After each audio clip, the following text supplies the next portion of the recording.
বন্ধুরা, তৃপ্তি কিচেনের ব্লগে সবাইকে স্বাগতম। তো বন্ধুরা, রান্নাঘাটে চলে এসেছি। তো ফ্রাইং প্যানে দিয়েছি জল গরম করতে, উষ্ণ গরম হয়েও গেছে। তো বন্ধুরা, পালং শাক আপনারা কীভাবে খান? তো আমি এই গোড়াগুলো কেটে নিয়েছি, ভালো পরিষ্কার করে ধুয়ে নিয়েছি। একদম টাটকা, দেখতে পাচ্ছেন বন্ধুরা, একদম টাটকা, বাজার থেকে নিয়ে এসেছি। তো এটা আমরা রান্না করব না, এটা আমি সেদ্ধ করে নেব, হালকা সেদ্ধ করে নেব।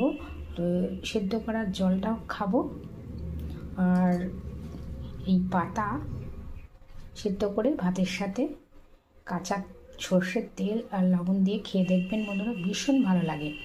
এবং এটা খুব প্রোটিন জিনিস।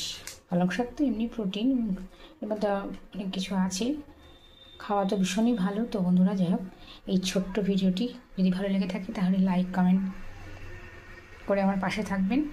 তো জল গরম হয়ে গেছে বন্ধুরা, তো এখনকার মতো টাটা, নেক্সট ভিডিও দেখা হবে।